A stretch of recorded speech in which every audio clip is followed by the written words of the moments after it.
Bismillahirrahmanirrahim. Assalamualaikum warahmatullahi wabarakatuh. Pertama-tama, marilah kita panjatkan puja dan puji syukur atas kehadirat Allah Subhanahu wa Ta'ala yang telah memberikan rahmat taufik hidayahnya.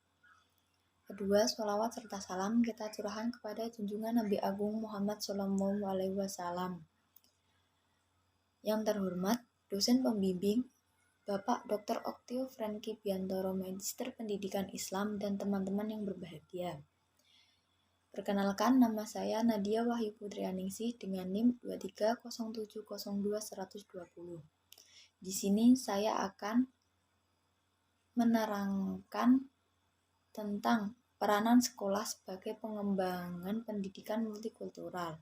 Tugas ini dibuat untuk melengkapi mata kuliah pendidikan multikultural. Pertama, pengertian pendidikan multikultural. Multikultural berasal dari kata multi yang artinya banyak, lebih dari satu, dan kultural artinya berhubungan dengan kebudayaan. Multikultural artinya bersifat keragaman budaya.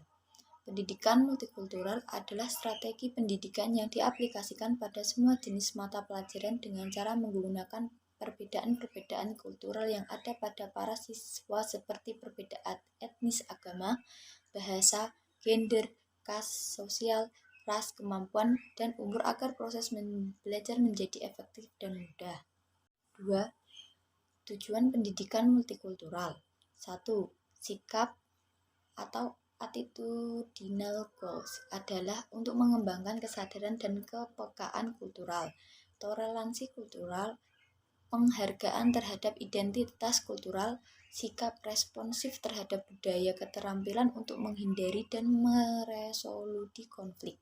Kedua, pengetahuan atau cognitive goals adalah untuk memperoleh pengetahuan tentang bahasa dan kebudayaan orang lain, dan kemampuan untuk menganalisis dan menerjemahkan perilaku kultural dan pengetahuan tentang kesadaran perspektif kultural.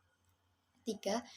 Pembelajaran atau instructional goals adalah untuk memperbaiki distorsi, stereotip, dan kesalahpahaman tentang kelompok etnis dalam buku teks dan media pembelajaran.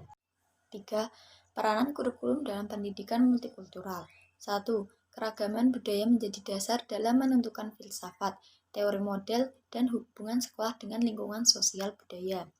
Kedua, keragaman budaya menjadi dasar dalam pengembangan berbagai komponen kurikulum seperti tujuan, konten, proses, dan evaluasi. Ketiga, budaya di lingkungan unit pendidikan adalah sumber belajar dan objek studi yang harus dijadikan bagian dari kegiatan belajar anak didik. Dan terakhir, kurikulum berperan sebagai media dalam pengembangan budaya daerah dan kebudayaan sosial. 4. Peranan sekolah dasar sebagai sistem sosial. 1. Kebijakan dan politik sekolah. 2. Budaya sekolah dan kurikulum yang tersembunyi atau hidden kurikulum. 3. Gaya belajar dan sekolah. 4. Bahasa dan dialog sekolah. 5. Partisipasi dan input masyarakat. 6. Program penyuluhan atau konseling. 7. Prosedur asesmen dan pengajuan. 8. Materi pembelajaran. 9. Gaya dan strategi mengajar. 10. Sikap, persepsi, kepercayaan, dan perilaku staf sekolah. 5. Peran guru. Guru harus memiliki skill keguruan, pemahaman, pengalaman, dan nilai-nilai kultural dengan baik, sehingga dapat memahami siswa-siswanya yang secara etnis, ras, dan kultur berbeda dengan mereka. Kedua, kemudian guru juga harus selalu merefleksikan dirinya sendiri apakah mereka sudah bisa memberikan sikap dan perilaku yang adil terhadap seluruh siswanya yang berbeda latar belakang etnik, ras, dan budayanya. 3.